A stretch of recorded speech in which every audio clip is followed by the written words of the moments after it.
प्यार के साथ में पाला मनुष के बड़ा किया, साथ खेले, लेकिन आज तुम अपनी ससुराल जा रही हो।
भोजराज कंस जब अपनी बहन को विदा कर रहा है तो उसी समय बहन को रथ में बिठाला। जब रथ में बिठाला है तो रथ में बिठाल करके बहन को कंस अपनी आंखों के आंसुओं को पोंछ नहीं पाया है, तब तक आकाशवाणी हुई, कंस तू जिस बहन को इतने प्रेम के साथ विदा कर रहा है उसी का 8वां पुत्र तेरा काल होगा, काल होगा। जैसे इतने शब्दों को सुना है उसी समय मन में विचार किया है भोजराज कंस,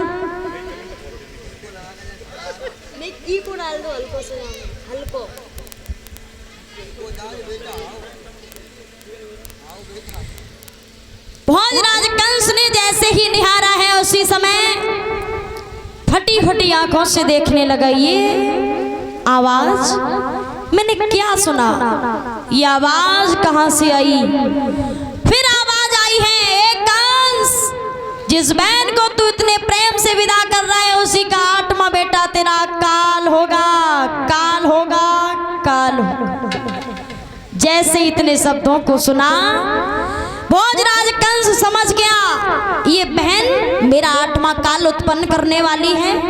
मन में विचार करके कहने लगा है इस बहन को ही नहीं छोड़ूंगा तो 8वां काल कहां से पैदा होगा। आज अपनी बहन के केस पकड़ लिए और जैसे ही केस पकड़े हैं तो उसी समय केस पकड़ करके आज भोजराज कंस अपनी बहन देवकी को रथ से नीचे खींच लेता है। पापनी, अभाग्नी, मैं ये नहीं समझता था कि तू ही मेरा काल पैदा करेगी, मैं तुझको जीवित नहीं छोड़ूंगा।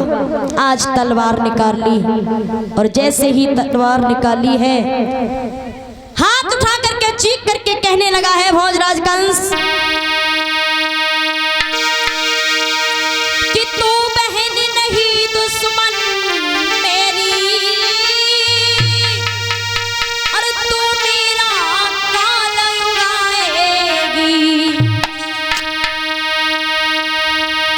जवाब दिया, तू मेरा काल उत्पन्न करेगी, मैं तुझे जीवित ही नहीं छोड़ूंगा।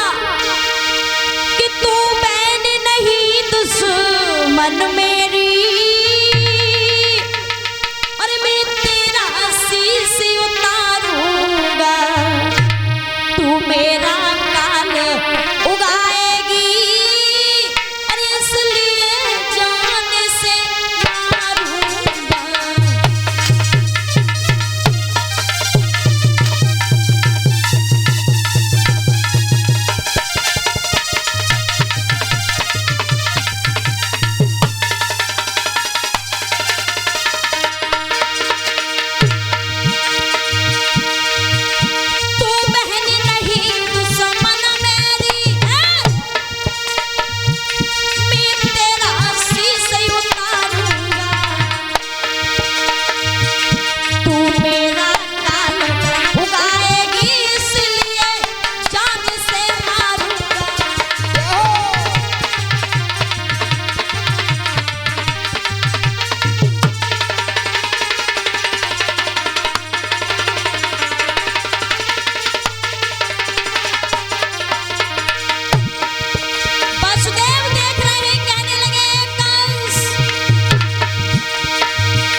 वसुदेव ने जैसे ही कंस की तलवार को देखा, हाथ जोड़ के खड़े हो गए और कहने लगे, राजा इस तरह से तुम इस देवकी को मार नहीं सकते हो, क्योंकि जितनी तुम्हारी बहन है और उतनी ही मेरी पत्नी है।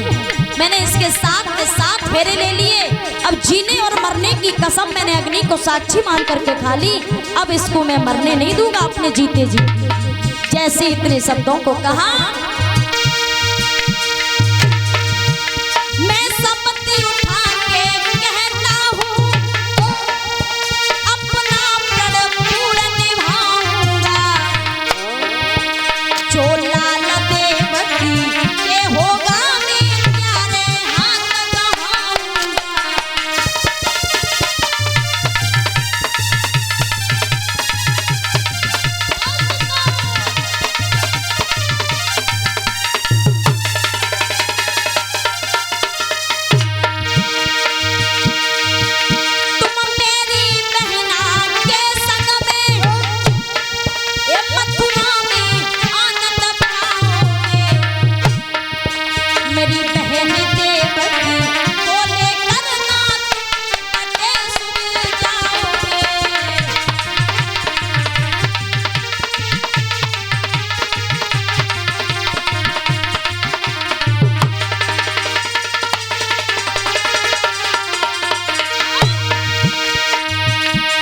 वचन मध्य वसुदेव ने कर ली ना स्वीकार,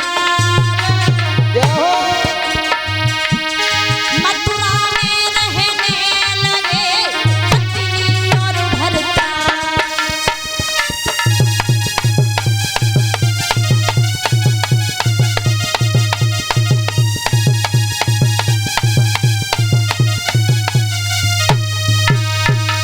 इधर में जैसे ही सुना है, आज वसुदेव ने जवाब दिया, मैं अपने जीते जी इसको मरने नहीं दूंगा, क्योंकि मैंने इसके साथ में जीने और मरने की कसम खाई है। धन्य है वसुदेव को अपनी प्राण प्यारी के ऊपर जरा सी आपत्ति आई, एकदम ढाल बन के खड़े हो गए।